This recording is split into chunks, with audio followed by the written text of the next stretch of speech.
నమస్తే, welcome to special focus. నేను సునీల్. నరం లేని నాలుక ఎటైనా తిరుగుతుందట. ట్రంప్ తీరు దాదాపుగా ఇలానే ఉంది. భారత్తో స్నేహం అంటాడు, మోదీతో దోస్త్ మేరా దోస్త్ అంటూ ఓవర్ యాక్షన్ చేస్తాడు.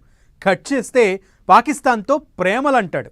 ఐ లవ్ పాకిస్తాన్ అంటూ మనోళ్లకు మరింత మంట పుట్టించాడు. అసలు ట్రంప్ తీరును ఎలా చూడాలి?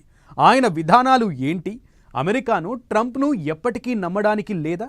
అసలు అమెరికా ఎప్పుడూ మన స్నేహితుడు కాదా? భారత్ విషయంలో ట్రంప్ వేసిన కుతంత్రపు వేషాలేంటి?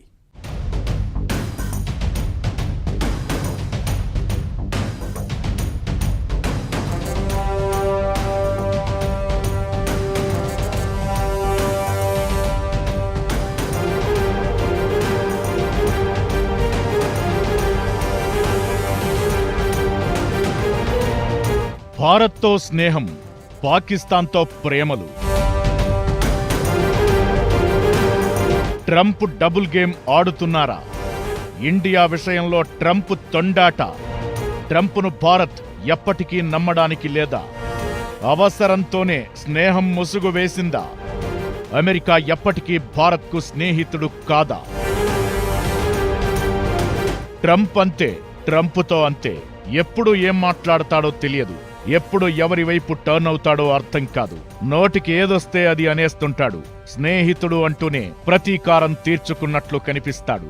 అవసరమున్నప్పుడు ఎన్ని మెట్లైనా దిగడానికి సిద్ధమయ్యే ట్రంప్ అవసరం తీరాక మాత్రం అదే మెట్ల మీద నుంచి తోసేసేందుకు కూడా సిద్ధమన్నట్లు కనిపిస్తుంటాడు. భారత్ విషయంలో జరుగుతోంది అదే. మోదీ తన స్నేహితుడు అంటూ పదే పదే చెప్పే ట్రంప్ వైఖరిలో ఆపరేషన్ సింధూర్ తరువాత మార్పు కనిపిస్తోంది. నోటికొచ్చింది మాట్లాడుతున్నారు. పాకిస్తాన్తో స్నేహ గీతాలు పాడుతున్నారు. భారత్ను ఇబ్బందుల్లోకి నెడుతున్నారు. భారత్ను ఫ్రెండ్ అంటూనే పాక్ కూడా ముఖ్యమే అన్నట్లుగా అమెరికా వైఖరి కనిపిస్తోంది.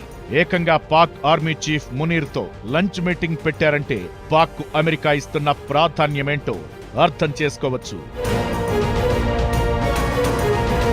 వైట్ హౌస్ లో పాక్ ఆర్మీ చీఫ్ తో ట్రంప్ లంచ్ మీటింగ్ ఇప్పుడు ప్రతి ఒక్క భారతీయునికి కోపం తెప్పిస్తోంది. మామూలుగా వైట్ హౌస్ లో ట్రంప్ ఎవరికి ఇలాంటి లంచ్ పార్టీలు ఇవ్వరు. అలాంటిది పాక్ ఆర్మీ చీఫ్ ను ఆహ్వానించడం కొత్త చర్చకు దారితీస్తోంది. పెహల్గాం ఉగ్రదాడిలో 26 మంది ప్రాణాలు పోవడానికి కారణమైన రాక్షసుడు, భారత్ అంటే కోపంతో రగిలిపోయే నీచుడు. అలాంటి వ్యక్తిని ట్రంప్ లంచ్కు పిలవడం ప్రతి ఒక్కరికి కోపం తెప్పిస్తోంది. ఇప్పుడే కాదు, ట్రంప్ తీరు ప్రతిసారి అంతే. భారత్ పాక్ ను ఒకే గాడిన పెట్టి మాట్లాడే ట్రంప్ ప్రతిసారి ఓవర్ యాక్షన్ చేస్తుంటాడు.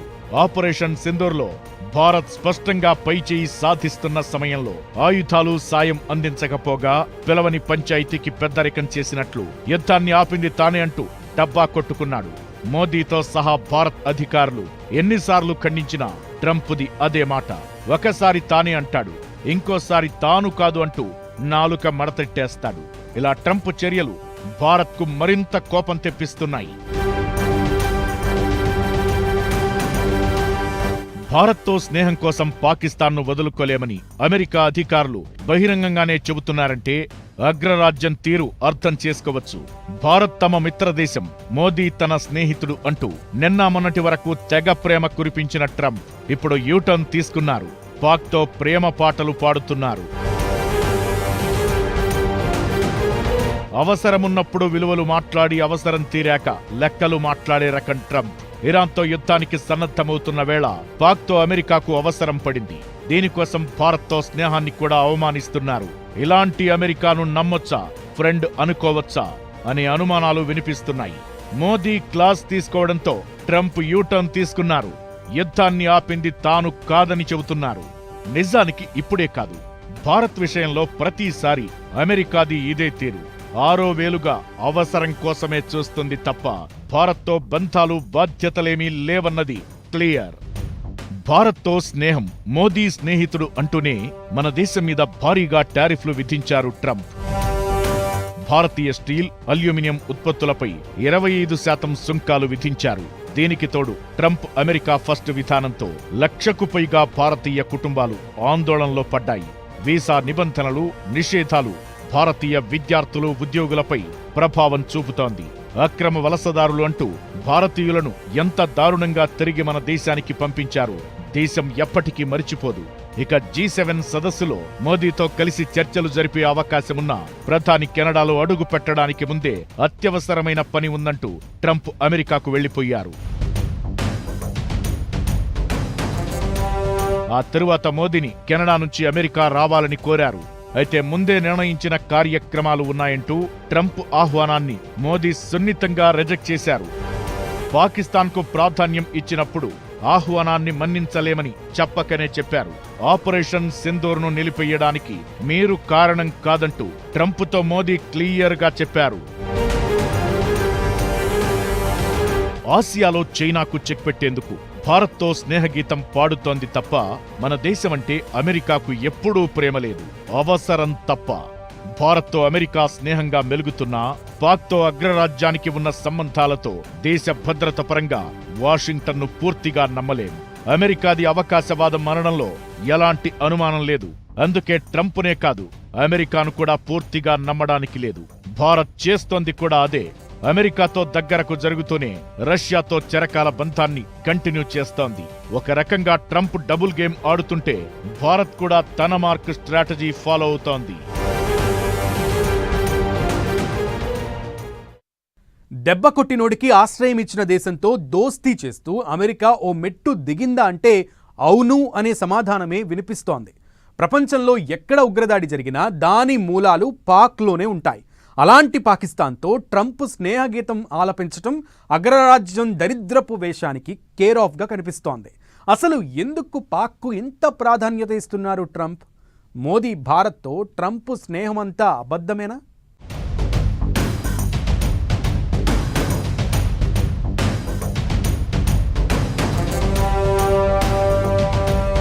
ఉగ్రవాదానికి కేర్ ఆఫ్ కంట్రీగా పాక్. దెబ్బ కొట్టిన లాడెన్ దాచుకుంది పాక్లోనే. అయినా సరే పాక్ను ఒక్క మాట అనని అమెరికా. పాక్ అంటే ఎందుకింత ప్రేమ? భారత్ స్నేహమంతా అబద్ధమేనా? అమెరికా హిస్టరీలోనే అత్యంత విషాదకరమైన సంఘటన ట్విన్ టవర్స్ దాడి. ఈ దాడిలో వందలాది అమెరికన్లు చనిపోయారు. ఈ దాడికి ప్లాన్ చేసిన బిన్ లాడెన్ ఆశ్రయం పొందింది పాకిస్తాన్లో. పాక్కు తెలియకుండానే పాక్లో లాడెన్ మనుగడ సాగిస్తాడా? అలాంటి దేశానికిప్పుడు అమెరికా పెద్దపీట వేస్తుంది అంటే ఇంతకు మించి దరిద్రం ఉంటుందా అన్నది చాలా మంది ప్రశ్న. లాడెన్ను పాక్ గగనతలంలోకి వెళ్లి వైమానిక దాడులు చేపట్టి చంపేసింది. అయితే ఇంత జరిగినా పాక్ మీద కోపం వ్యక్తం చెయ్యలేదు కదా. ఒక్క మాట కూడా అనలేదు. తమ దేశంలో దాడి చేసి వందల మంది ప్రాణాలు తీసిన రాక్షసుడికి ఆశ్రయం కల్పిస్తావా అని ప్రశ్నించలేదు. పాక్ మీద ఎలాంటి ఆంక్షల కత్తి దుయ్యలేదు. ఇలా పాక్ మీద హద్దుల్లేని నిబంధనలు లేని ప్రేమ చూపించే అమెరికా భారత్ విషయంలో మాత్రం టోటల్ రివర్స్. కండిషన్లతో కూడిన అభిమానాన్ని, ప్రేమని చూపిస్తుంటుంది. ఉగ్రమూలాలు వెతకడం మొదలు పెడితే కనిపించేది పాక్లోనే. అంతలా ఉగ్రభూతాన్ని పెంచి పోషించే పాక్ను చూసి చూడనట్లు వ్యవహరించడమే కాకుండా ఐ లవ్ పాకిస్తాన్ అంటూ చెప్పడం అమెరికా వైఖరికి అద్దం పడుతోంది. భారత్తో కంపేర్ చేస్తే పాక్ను నమ్మలేమని అమెరికాకు తెలిసిన రెండు దేశాలను ఒకే గాడిన పెట్టి మాట్లాడుతుంటారు అగ్రరాజ్యం అధికారులు. ఇద్దరూ సమానమే కాని పాక్ కాస్త ఎక్కువ సమానం అన్నట్లుగా వ్యవహరించే అమెరికా తీరు చూస్తుంటే అగ్రరాజ్యం డబుల్ గేమ్ ఈజీగా అర్థమవుతుంది. నిజానికి అమెరికా పాక్ మధ్య చాలా ఏళ్లుగా బలమైన సంబంధాలున్నాయి. సోవియట్ యూనియన్తో కోల్డ్ వార్ సమయం నుంచే అమెరికాకు పాకిస్తాన్తో మంచి దోస్తానా ఉంది. పాక్కు ఓవైపు ఇరాన్, మరోవైపు ఆఫ్ఘనిస్తాన్, చైనా ఉంటాయి. సోవియట్ యూనియన్ కూడా దగ్గరే. దీంతో సోవియట్ యూనియన్ పై నిఘా పెట్టడానికి సైనిక స్థావరాలుగాను యూజ్ చేయొచ్చనే ఉద్దేశంతో పాక్ను అమెరికా చేరదీసింది. పెహల్గాం ఉగ్రదాడిని ఖండించిన అమెరికా ఆపరేషన్ సింధూర్ సమయంలో భారత్కు మద్దతు ప్రకటించింది కూడా లేదు. ఒక రకంగా పాకిస్తాన్ వైపు నిల్చున్నట్లే. దీంతో భారత్తో స్నేహమంతా ఒత్తి ముచ్చటే అని అర్థమవుతోంది. మొదట్లో పాకిస్తాన్తో దోస్తీ కారణంగా భారత్తో అమెరికా అంత క్లోజ్గా ఉండేది కాదు. అయితే తన ఆధిపత్యాన్ని సవాల్ చేసే స్థాయికి చైనా ఎదుగుతుండడంతో అమెరికాలో కలవరం మొదలైంది. ఇండియాతో స్నేహం చేస్తేనే ఇండో పసిఫిక్ ప్రాంతంలో డ్రాగన్ దూకుడుకు చెక్ పెట్టగలమనే అభిప్రాయానికొచ్చింది. దీంతో భారత్ను వ్యూహాత్మక భాగస్వామిగా గుర్తించి స్నేహం చేయడం మొదలుపెట్టింది. భారత్తో దోస్తీ స్ట్రాంగ్ అవుతున్నా అమెరికాకు తన ప్రయోజనాలు ముఖ్యం. మొదటి దఫా పాలనలో పాక్కు దూరంగా కనిపించిన ట్రంప్ ఇప్పుడదే పాక్కు స్నేహహస్తం అందిస్తున్నారు. ట్రంప్ ఫ్యామిలీకి పాకిస్తాన్తో క్రిప్టో కరెన్సీ సంబంధిత వ్యాపార సంబంధాలు కూడా ఉన్నాయి. 1971లో బంగ్లాదేశ్ విమోచన యుద్ధం సమయంలో పాకిస్తాన్కు అమెరికా పరోక్షంగా సహకరించింది. అమెరికా బెదిరింపులకు లొంగకుండా ఇందిరాగాంధీ పాకిస్తాన్ను మట్టి కరిపించారు.